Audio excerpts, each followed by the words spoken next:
All right. Good evening. My name is Fatima. I am a co-founder of Collective 365, and I am so excited to welcome you all to our After 5 series focused on advocating for Black and Brown children in education and beyond. We have a wonderful panel set up. I'm excited that we were able to get these dynamic, powerful Black women in this space. And I am going to read their their bios, before we jump into the questions. So first, we have Dr. Zipporah Levi-Shackleford. She is the founder of and the behavior and education consultant for Creative Approach Development Center in Richmond, Virginia. Inspired by her experiences of being a special needs sibling and parent, she's a strong advocate in fields of disability, mental health, and education. She assists individuals and families with setting up systems and learning new skills to overcome challenges and behaviors that interfere with reaching goals and increasing independence. She also provides training to businesses and organizations to help them better understand how to support people with disabilities and mental health impairments and those who support them.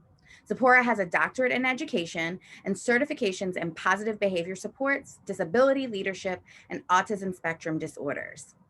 She has spoken and trained across the country on these topics and serves on several nonprofit and state boards. Next, we have Whitney Liverpool Cummings. Currently, she serves as a pre-kindergarten inclusion coach in the Office of Early Childhood Disabilities in Montgomery County Public Schools, where she is responsible for the instruction and leadership of preschool special education teachers and inclusionary practices. Concurrently, Ms. Liverpool Cummings acts as a central office special educator, providing review and recommendations and developing the individualized education programs for special education students. Ms. Liverpool Cummings has been dedicated to public education for 9 years and has previously served as a kindergarten teacher, a first grade teacher, and a preschool special education teacher. Ms. Liverpool Cummings holds a Master's of Education in Special Education from Goucher College. Is it Goucher College? Am I saying that right? Goucher College. And a Master's of Art in Teaching Early Education and Elementary Education from Notre Dame of Maryland University. Next, we have Ashley Waddell. She's a licensed clinical social worker practicing in the state of Virginia and is also the founder of Holistic Alignment Therapeutic Wellness Center. As an African-centered practitioner, Ashley dedicates her life to advocating for equitable and culturally responsive service delivery for Black children, adolescents, and families. Ashley provides her clients with the necessary tools and strategies needed to strengthen their mental health literacy and enhance body, mind, spirit wellness, to walk in alignment with their divine purpose. Ashley consults with businesses and organizations to cultivate environments which increase positive behavioral health outcomes for Black communities. Ashley believes in public servitude and gives back to her community through active participation in organizations such as the National Association of Black Social Workers, Richmond Association of Black Social Workers, and the Virginia Association of School Social Workers, Richmond Region. Ashley has over 5 years of experience in the public school system working as a school social worker.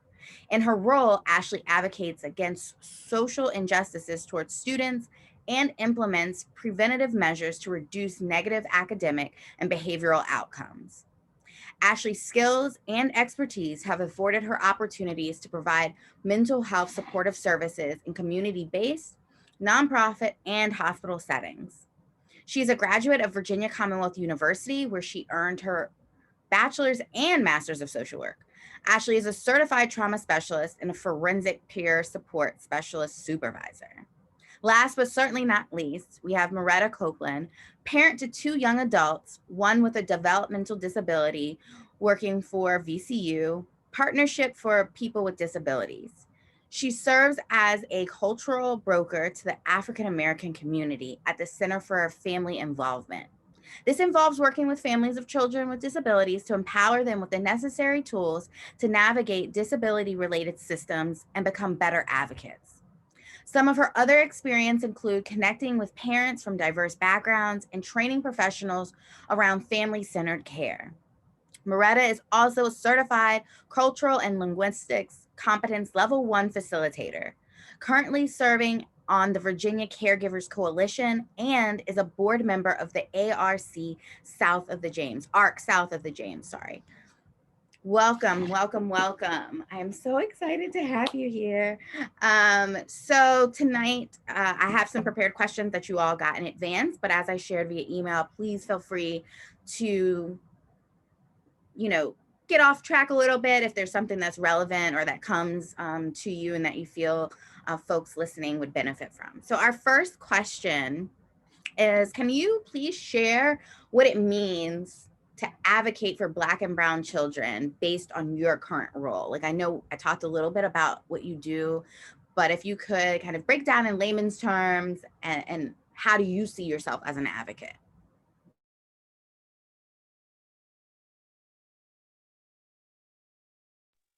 Okay, well, I'll go first. I didn't know. So the children that I typically work with, the families that I typically work with, are just coming into special education. They're preschool age children, so 3 to 5. A lot of times sometimes will meet families that their children are approaching the age of 3. And so for me, when I think about advocating for a child and for a family, it's always asking what is best for that child. Usually before they come, before age of 3, you're thinking of special education as in a family approach. What's best for the family? How can I support the family to support this child? But by the time they turn 3, they're eligible for school age services, or to be serviced within a public school system, at least in the state of Maryland. And so now we have to start asking what is best for that child. Is special education services, is that what's best for the child? Is this program what's best for the child? So that's, for me, it's always thinking about that and making sure that the parents are asking themselves that question as well. What do I feel is best for my child? And the other providers at the table are also thinking about that. So that we're all in agreement about the child. In my county, we really try to offer inclusive opportunities. So, how does that look? Inclusion is not just sticking a child with typical peers when they don't know how to access those typical peers or access the environment around them, right? It's thinking about what can we put in place so that child is able to access the world around them and be part of that world and the classroom around them. So yeah, so for me as a special education teacher, it's really just thinking about the needs and what's best. Thank you. Anyone else can jump in. Yeah, I would just say that in my role, advocating for Black and Brown children means basically listening to what the parents want and what they need. A little bit about like Whitney was speaking of a little while ago. So it's helping them understand what their rights are as far as special education services for their child.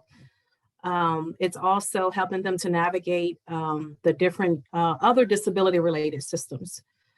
It could also mean getting families connected to resources. And that includes even training around advocacy. Some families want to know, okay, what are some opportunities so that I can be what are some opportunities that I can take advantage of so that I can be a better advocate for my child? And sometimes, being an advocate could just be because I am also a parent of a child with a disability.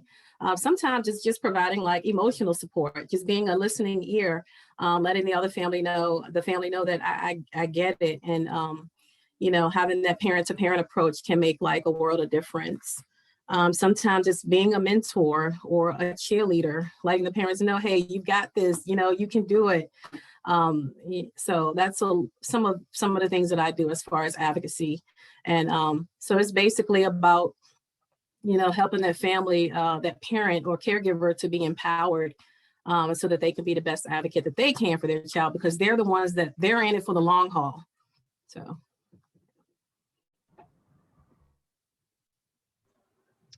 Yeah, for me, I work with everybody, like all ages. So it depends on what age the recipient of the services are at. So it can be a family that maybe just got a diagnosis very early on. And I've noticed that a lot of families are not aware of early intervention services. So it may be pointing them in the right direction with that, or um, letting them know about different therapy services that can help close some of those developmental delays and gaps. And then once we get into the school, depending on where they fall in that age group, it can be advocating for additional supports, accommodations, and modifications for learning. And then once they get to that high school level or even the middle school level, it's teaching the student themselves how to start advocating for themselves in addition to supporting the families, and then making sure that families are aware, like Moretta was saying, of their rights, but then also of different resources within the school and the community that can not only help that student in the school setting, but thinking about the future. What do we want living to look like? Are we thinking about college? So starting to make sure that that's advocated for at an early age, so we have time to prepare and address any bumps in the road that may come up. So it's kind of like that lifespan type advocacy, and it's very individualized according to where the family and that student falls, in their when I'm contacted. So it changes. And I'll just echo what everyone has already said. As the school social worker, I primarily serve all the students in the schools that I'm assigned. So advocacy can look like some of everything that's already been said, linking families to resources, making sure parents are aware that they have a right to ask questions, they have a right to meet with whomever they want to meet with if they are concerned with their child's academic and behavioral progress at school. And I think for me, what sets me apart from other school social workers, I think that advocacy also looks like calling out folks when things don't sound right and information is not being relayed to parents the ways in which that it should be relayed. So I'm often that one that's questioning and saying, hey, are you sure that it's worded that way? Are you sure that we're explaining things in the ways in which our parents understand? And also making sure parents, they know what they're signing. Oftentimes meetings go by so quickly. Parents, I talk to parents that are like, I don't know what special education means, and I don't know this, and I don't know that. So I take the time to often coach and talk to parents and say, hey, make sure you know what you're signing and make sure you know what you're getting into. So that's primarily what advocacy looks like for me as the school social worker. Awesome. Thank you for going a little deeper as far as like what that looks like. And one of the things that came up was a mention of accessing early intervention services. And I know Dr. Z, you had said it, but this is open to anybody. If anybody could kind of elaborate on what that is and what how somebody would go about accessing that. So early intervention is, I kind of think of like special education as this long road that has different checkpoints. And I would say early intervention is kind of like that first stage, that first checkpoint. It's services that your child can get for free, where the different therapists, speech, occupational, physical therapists, will actually come into your home and help assess your child to see what those different developmental delays are, and then help them work towards reaching those goals. And they also should be there to teach the parents and caregivers how to help their child when they're not working with them. And what I found, even personally, my child was, well, going back, usually when you have a child that's born, and if they require the special services in the hospital, the NICU services, once they're discharged from NICU, there's usually a referral process. And by the time you get home, your pediatrician should be contacting you, or your county should be contacting you for those initial assessments. And what we are starting to recognize is that Black and brown families are, there's that gap in communication. There's that gap in that care. So they're being discharged and they're not being contacted. And I actually was one of those families. My daughter was in the NICU, and she was born with a rare form of Down syndrome. And it wasn't until she was about 6 months old when I was like, you know, she's my fourth child. She is not doing what a 6-month-old should be doing. And that was when our pediatrician started having that conversation, but she was already 6 months old. So, you know, it's something that Black and brown families are not aware of. And that's a very important time, you know, where the supports can make a big difference. The earlier you get the supports, the better chances of that developmental success. So if you start noticing that your child is not doing certain things at an early age up until age 3, early intervention services can help out with that. And I'll let somebody else, if somebody else wants to jump in, but that's kind of like an overview of what the services are. And then they continue on into like Head Start programs and special education programs. So I don't know if anybody else wanted to add.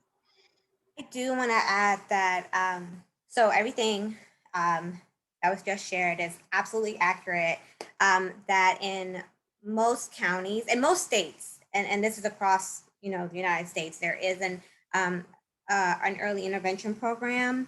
How it is delivered depends on the state that you're in. So in the state of Virginia, that is through the health, and depends on the county, the health department. In the state of Maryland, it is the public school system that provides those services. And they are free, and you do not need a doctor's referral. You do not need to wait until a hospital contacts you. As a parent, you have the right to request and call and advocate for your child if you feel that you are noticing some delays or you have concerns. If your child is younger than the age of 3, you would contact your infants and toddlers program. If your child is over the age of 3, you would most likely contact your child find program. I do know that there are certain counties in Virginia that have a like program, just like Maryland, that you can contact. They are required to have a conversation with you. They are required to listen to your concerns and to talk with you about what is typical and what is atypical, and create a plan for whether or not, you know, further intervention is needed. You can talk to your doctor as well, but you do not need a doctor's note in order to get services for your child or to get a request for your child.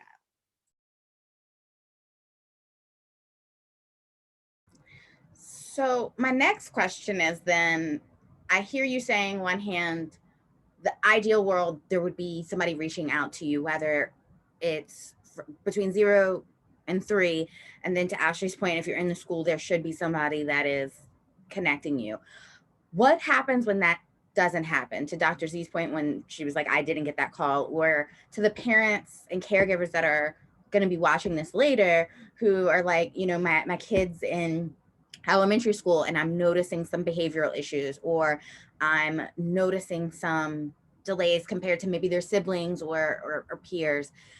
What advice would you give them as far as advocacy? And can you speak to the barrier specifically that Black and brown children face, like trying to get access to their services? Like, are there any like tips and tricks, if you will, that you can share with listeners?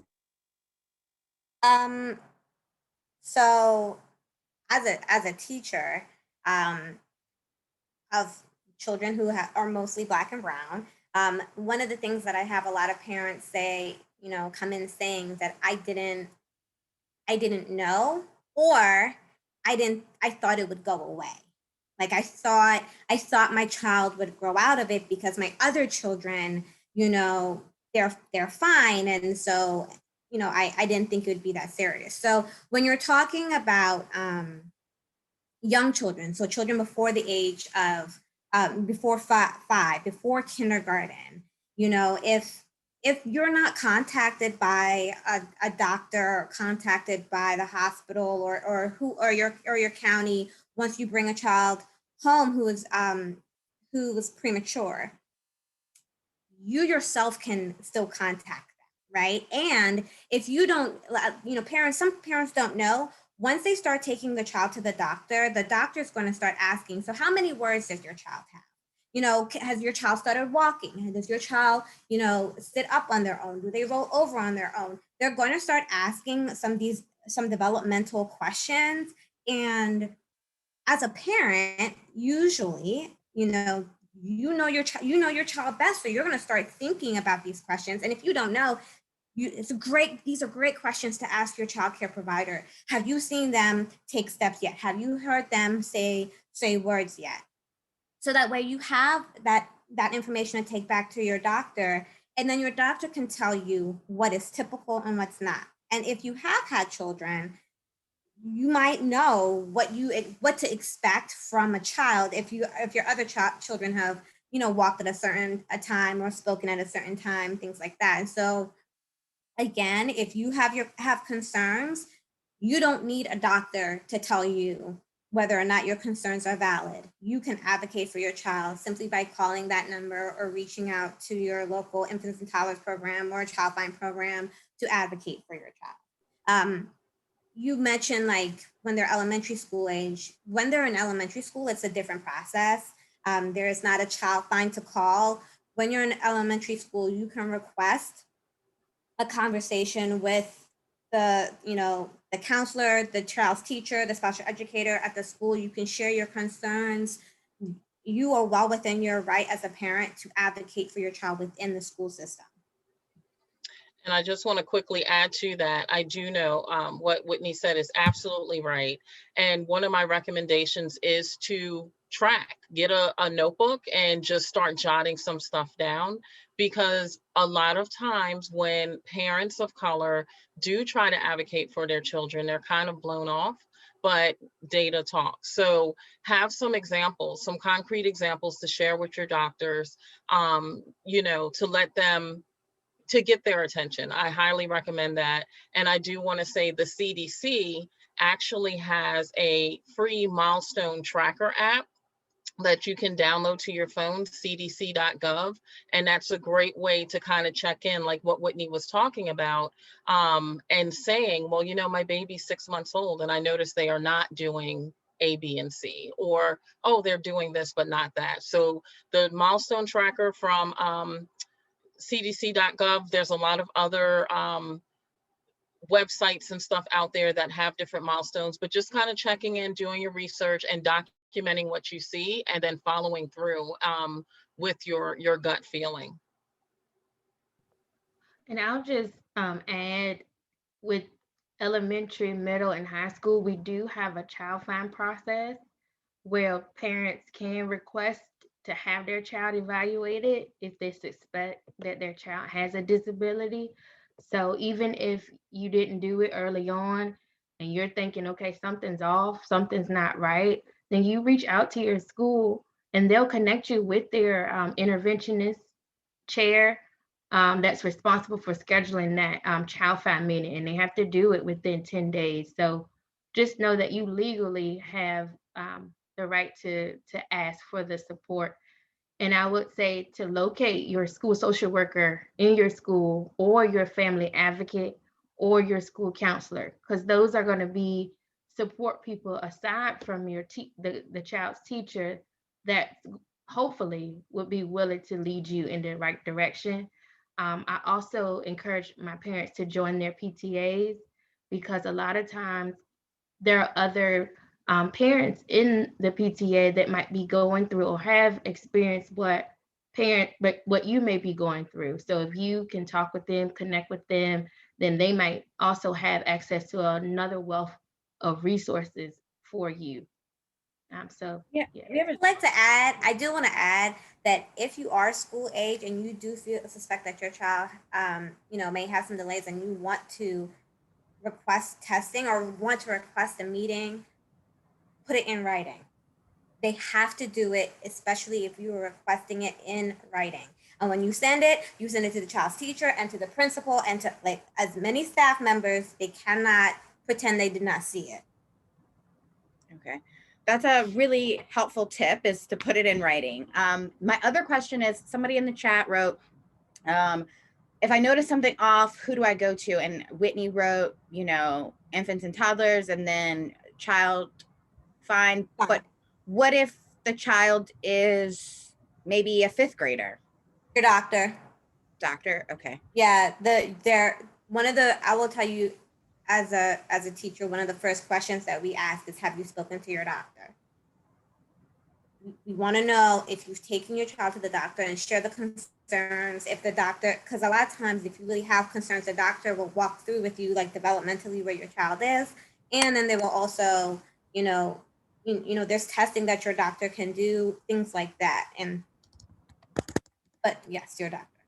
Okay, so apparently Ashley has informed me, I stand corrected, child fine is also for ages 6 through 12. So in total, it's Great. 3 to 12. Grades 6 through 12. So it's all pre-K through 12th grade. Okay. You have access to child fine. Thank you. Thank you for clarifying. So can you all talk, you kind of touched on it, but I want to dig a little deeper of like, speaking of the barriers that Black and Brown parents and caregivers face when advocating for children and how to navigate that. So if some of you want to speak as a teacher or social worker who witnesses the parents doing that, that's fine. And I know some of you on here have experience as the parent. What are some of the challenges that you personally have witnessed? And then how would you advise? So far we've got take notes, like documentation beats conversation every day. And then we've got put it in writing your requests and speaking to your doctor. Anything else? Because we know that, Black people just have a hard time going to the doctor and saying like, my back hurts, and being taken seriously and not being blown off as like just wanting drugs or being able to tolerate more pain than what we're saying. So I would be interested to know what your experiences are with that and how you would advise other folks to kind of not have to encounter those, or at least handle it better than maybe you had to, or the folks in your life.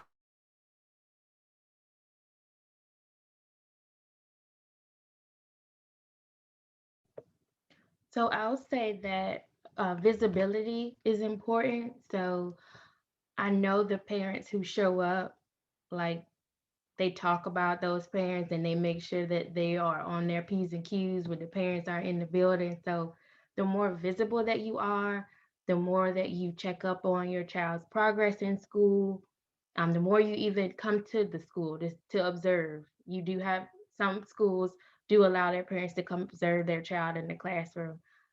So I would suggest just being visible and becoming aware of your rights. If you have concerns about special education services, there is a pamphlet that goes over your rights as a parent for special education services. Other barriers that I see is not so much it's not so much on the parents' responsibility, but a lot of parents don't trust the school system. So that's another reason why they may face challenges or not want to reach out, but it's the school's responsibility to build that trusting environment and to go out in the community, figure out the needs and to address those problems. So I can only speak to some things that we on the educational side might need to make the environment more conducive for parents to even want to talk to us and reach out to us. You can speak to that, anything. There's no like parameters.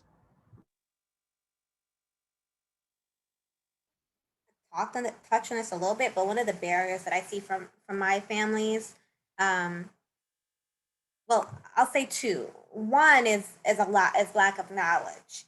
They just don't know that what to do. They just don't know who to ask or where to go to get support for their children. They don't know that there are organizations out there that will provide them training. They don't know that there are organizations out there that will provide free advocacy for them. They don't know that these things exist. until you tell them. And sometimes it's not just not knowing, it's not knowing what questions to ask. You know, they don't have the language to advocate for their child. And then some of my families are, you know, multilingual or have different cultural backgrounds. So it's a matter of, well, in my culture that we don't do that, or in my culture there isn't special education, they just grow out of it, or they just, you know, I don't want to label them. So there's a lot of stigma surrounding what special education looks like to them or what it feels like to them. So in a way that is a barrier, right? Because it's really a barrier for that child who does need the services. And as a teacher, you know, we have to navigate that with understanding, but then also still advocating for what's best for the child. But I did want to point out that, you know, when you think of Black and Brown families, unfortunately, sometimes it also comes with the idea that there's like a lower socioeconomic status that is like comes with that, but that's not always the case. I've had plenty of Black and Brown families with different cultural backgrounds who had the money to throw behind supporting their child and still not know how to support their child. And so. Thank you for bringing up that point about it's not always just about having money. It's that knowledge component. Because I can have all the money in the world, but if I don't know where to spend it or who to call to spend it, it's not really helping. Anything else? Ashley, something that I am interested in that you brought up was kind of what schools can be doing. And in your bio, you talked about having a holistic approach, but I think I think we put a lot of blame sometimes on parents of like, oh, you're not doing this. And some of it is. There are just some parents that think that school is a babysitter for them. And they're, to your point, Ashley, they're not visible. And I also think there are folks, speaking to Whitney's point about different socioeconomic status, there are folks who do want to be involved, but not feeling like there's a place for them, right? So like, I don't feel comfortable coming to my child's school. I don't feel comfortable asking, can I sit in the classroom? Or especially if like my child's the only Black and Brown kid in the class, and now here I am trying to be a Black parent sitting in a class that's primarily or predominantly white, and you know, those dynamics. So if Ashley or anybody could speak to kind of what are some things that we should be advocating for the schools to be doing differently to help Black and Brown children? What are some things that community can do? Because I do think, to Ashley's point, it's not just like looking at one segment. So I'm just interested to hear you all's thoughts. Real quickly, I just want to say that I think it might have been Ashley that had made the point of Black and Brown families, parents, caregivers, you know, going to being a part of the PTA, just being regular parents, being visible in the school, it makes a world of difference. I did the same thing as a parent. I was taught that, I guess my daughter was about 7 or 8. You know, I went through like a parent training. They were saying like, be a regular parent, you know what I mean? Go to the PTA, be a part of the PTA, volunteer at the school. So I did that a lot, and you learn a lot about what's happening at the school, in addition to what's going on, you know, with your child in their classroom. Another thing that I was going to mention was we guys were speaking about some of the barriers that parents might, we were talking about what can schools do. That's what you were asking, Fatima. My daughter was making so much noise. I wanted to get in there, but I couldn't. So I was going to say that, you know, it's really helpful when educators are like proactive, reaching out to families and having like a communication plan before issues arise. I found that to be very, very helpful. you know, we had a lot of rough experiences when my daughter was in school. She's not in public school anymore, but it was really rough. But what I really appreciated was when a particular teacher, you know, she was like, you know, Mrs. Copeland, you know, would you like to have like a meeting like once a month just to touch base, you know, before any issues arise, or if an issue arises, you know, we already had that, you know, that meeting time and date in place. So I really appreciated that.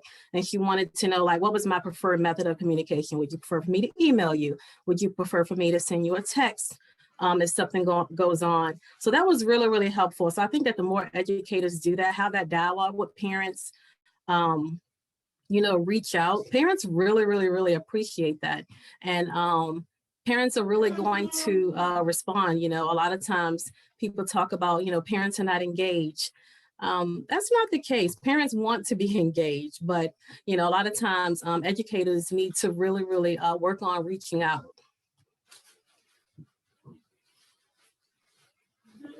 I would like to add that I believe schools need to hire more Black and Brown teachers and staff. I don't mean any harm, but I don't like going into places where I'm the only Black person. I hurry up, get what I need to get, and I go because I don't know what might happen. So imagine what parents feel if they go into these settings and they're the only Black or brown person in there. I would also encourage schools to not be afraid to go into the community, like go to parents, go to families. Don't wait for them to come to us. And also partner with local community organizations, because oftentimes our students are connected to systems outside of the school. So partner with those systems to build those relationships and to be visible and to know that the space is becoming, you know, welcoming to our parents. And to add to that, I would suggest that educators, administrators start looking at the students and their families more as students and families, and not charity cases or lost causes. I think that's one thing that I see often when, you know, teachers and administrators do try to put a little bit more effort into it. It's almost like a you know, like a good social media story or something, you know, just starting to realize that these are students, these are parents. Yes, their household may operate different than your household, but it's still a household, you know, and including that humanity piece in it. Also with that, learning more about the different dynamics of different families. And by doing things like joining organizations that are focused on being a resource for Black and Brown communities. It's okay to join them. It's okay to look at the resources. It's a good way to learn where you can better connect. So I would like to see that. And then as far as the community, you know, making sure that they are not staying so siloed and just looking at their own, you know, cause and their own activities, but seeing who else is doing and focused on that same you know, population and that same cause, so that we can start banding together. I'm happy to see that there's so many organizations that are really working towards making a change, but I would like to see us a little bit more connected, where we're sharing each other's contents and stuff so that we can get a larger audience and we have a variety of resources. So those are some of my top recommendations to that question.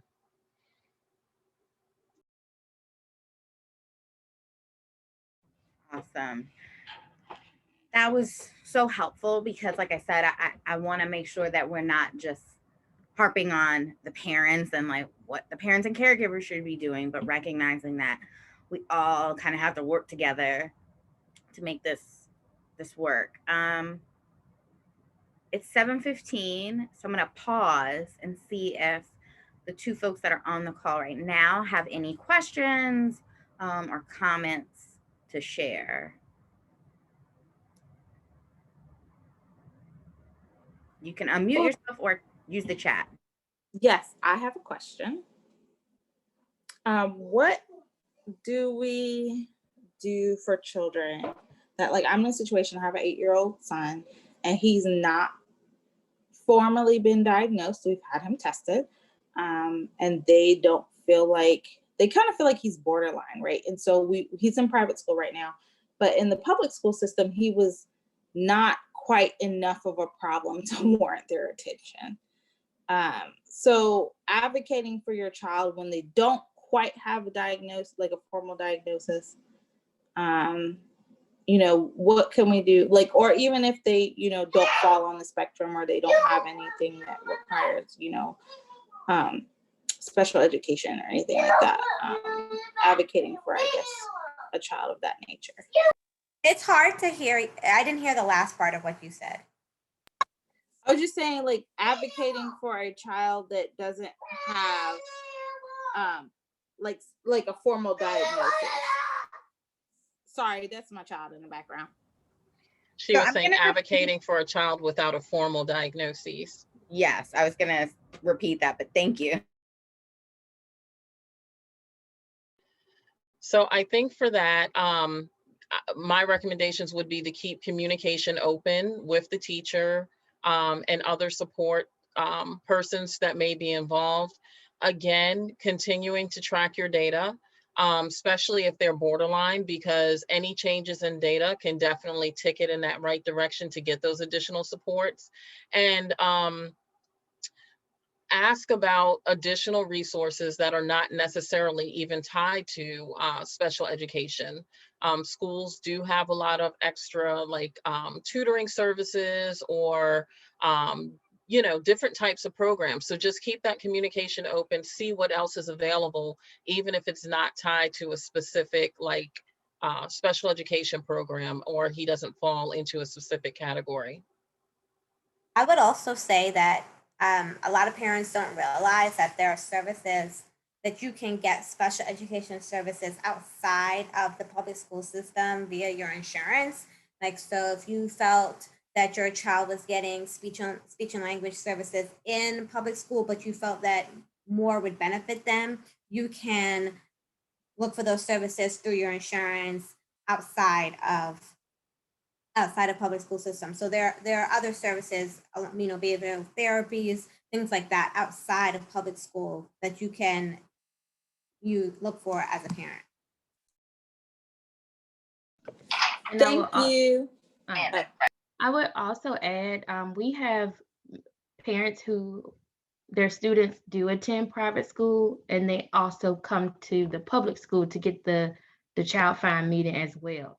So it doesn't often lead to special education services, but you still can go to the public school in your home school zone and ask for their team to meet to see if there's something that the private school can implement to address any academic or behavioral problems as well.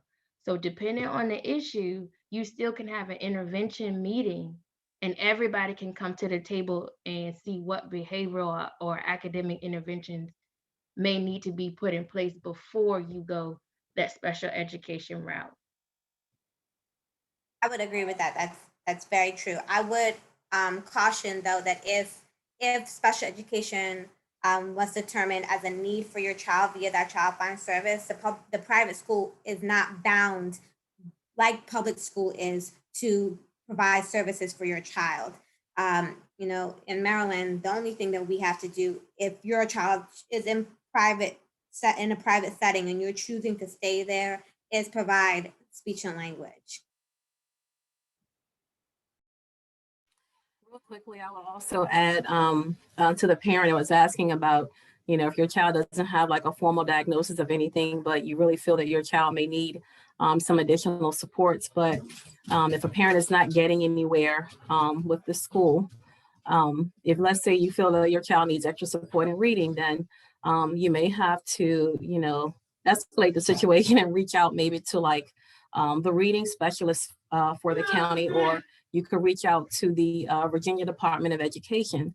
You know, sometimes you just have to do that, you know, as a parent, you have to, you know, go above the school if they're not listening and you've reached an impasse. That's definitely though where any data that you have, anything that you've been collecting, any reports that you have, anything to support your concerns. If you choose to escalate it, you don't want to just have a conversation. You want to have some evidence and some data to support whatever it is that you are saying. Exactly. Thank you for that question. Any other questions from our two participants?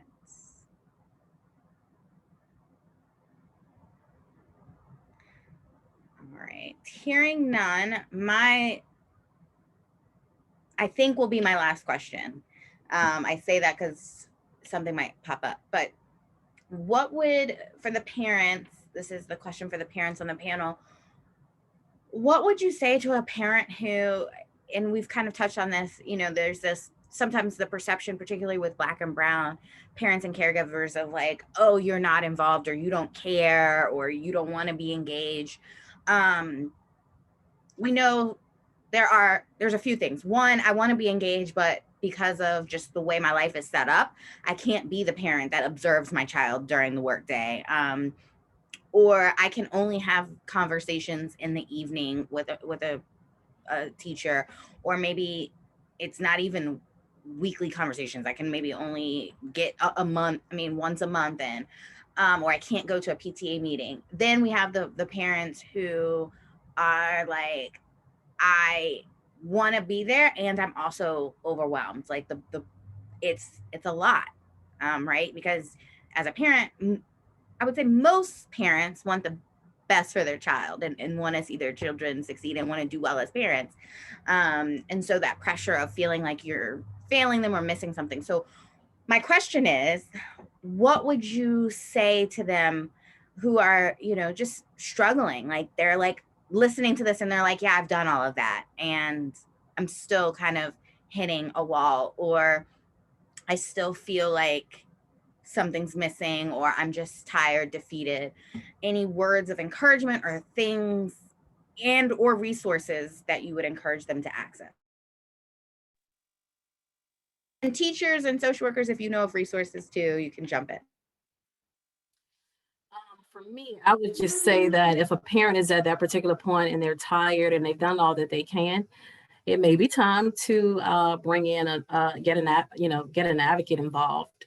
I found that to be helpful. Like even when my daughter was younger, just being able to have someone else be able to go in there and advocate for my daughter made a world of difference. It allowed me to, take the time to regroup and get myself together. But I would say you may want to reach out, and there are many different advocates, in the state. Most advocates probably would charge, like an hourly rate. Not all. There are also different organizations that you can reach out to, like if your child has a specific disability. Of course, there's the Autism Society of Central Virginia, the Down Syndrome Association of Greater Richmond. You could also reach out to ARC. There is PTSI, the Parent Educational and Advocacy Training Center, my organization, the Center for Family Involvement. So it may be time to reach out and get some other reinforcement. That'll make a world of difference. And sometimes, a lot of times, what I found, if I'm at a meeting like with a parent, but even when my daughter was in school, if I would bring someone with me, schools start to look at you differently. They're like, okay, this parent means business. Let's get on this. You know what I mean? So, that's one of my suggestions.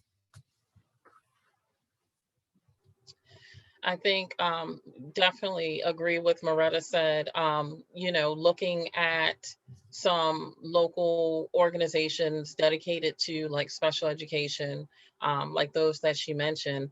But then also we spend so much time on our phones, guys, and our phones are a great resource. So, number one, take care of yourself, because if you can't, if you run out of steam, you can't advocate for your child. So it's okay to take a day or two off to kind of get yourself together and then get back out there on the field. But, during your downtime and stuff, we we all have different social media platforms and stuff. Use them. You know, Facebook has a lot of great groups focused on specific disabilities, special education. Join those, and you know, just read through past comments and posts. You can learn a lot that way. Even Instagram, you know, there's a lot of organizations that post tips and stuff. We try to do that at CADC. TikTok, I am seeing so many cool videos on TikTok with parents and self-advocates and teachers that are, you know, making these short videos of how to advocate, or how to, or, you know, helping you understand different things. So using that, and the University of YouTube, guys, don't be afraid to check into something on YouTube, and you can learn a lot. Also remember, like the parent who asked the question, sometimes your child may have some challenges, but they really don't qualify for those additional supports, and that's okay. If that's the case, then it's time to get creative and start looking for some different ways for them to get the information they need and retain it. So again, using those social media platforms, there's a cool website, Teachers Pay Teachers, where educators, you can type in the category, special education, whatever subject, find some of those resources, share them with the teacher, keep the communication open. So in summary, take care of yourself. It's a long battle, you know, it's a lifelong battle. So you know, you can't sprint through the marathon. You can take times to take a break, and make sure you are taking times to take a break, using your resources from your good old phone and social media, reading other people's accounts and stories, and you know, sometimes it's the slightest thing that another family might share, and that's the solution for your child. So using your phone, taking care of you, and then of course, you know, tapping in with the advocacy and stuff. But a lot of the answers we can find right on our phone, really.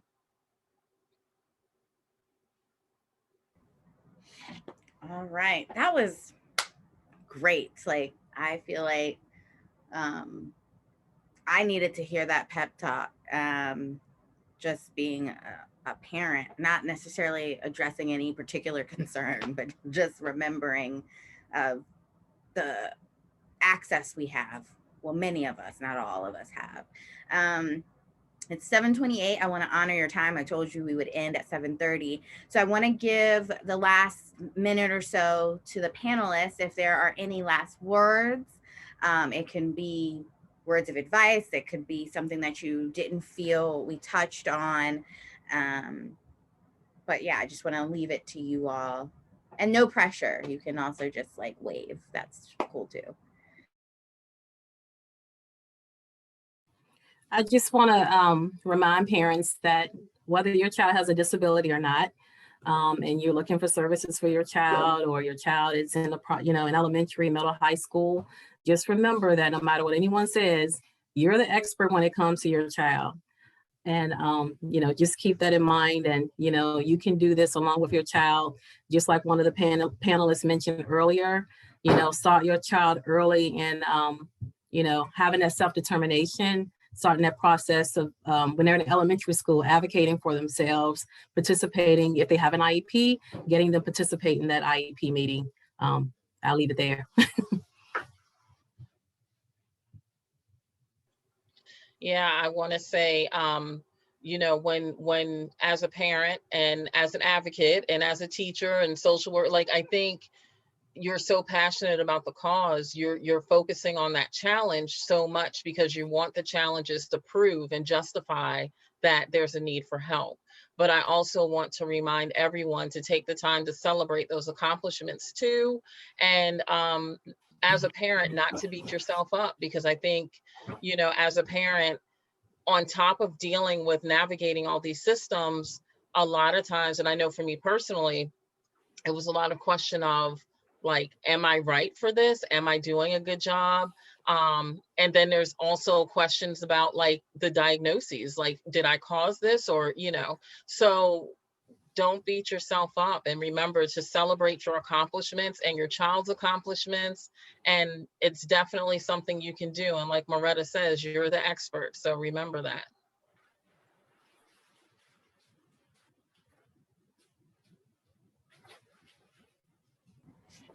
All right. Ashley, go ahead.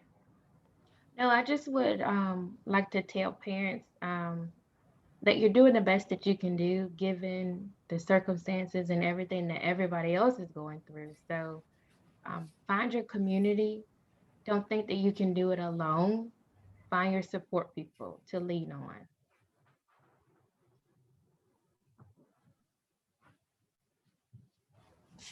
All right. Thank you all so much, Ashley, Whitney, Moretta, Dr. Z. I really appreciate you coming into this space and sharing your experiences and your knowledge. I appreciate those who were able to join us live and those who are watching this on YouTube. Thank you for checking it out. I encourage you to keep this conversation going. Talk to at least 5 other people about what we talked about here, because knowledge is power, as Whitney and all of the other panelists have kind of underscored. Also, if you are interested in connecting with Collective 365, I encourage you to visit our website, www.collective365.org. We are a grant making and capacity building organization that centers the celebration and investment of Black and Brown communities in DC, Maryland, and Virginia. And so if you are out there doing the work with and for Black and Brown communities in DC, Maryland, and Virginia, apply for a grant. If you are somebody that wants to support, celebrate, invest in those people that are doing the work, please consider making an investment. You can also follow us. Wait, it's over here. Yeah, follow us on Instagram and Facebook. And until next time, thank you, thank you, thank you. Protect your peace, protect your joy, and have a great weekend.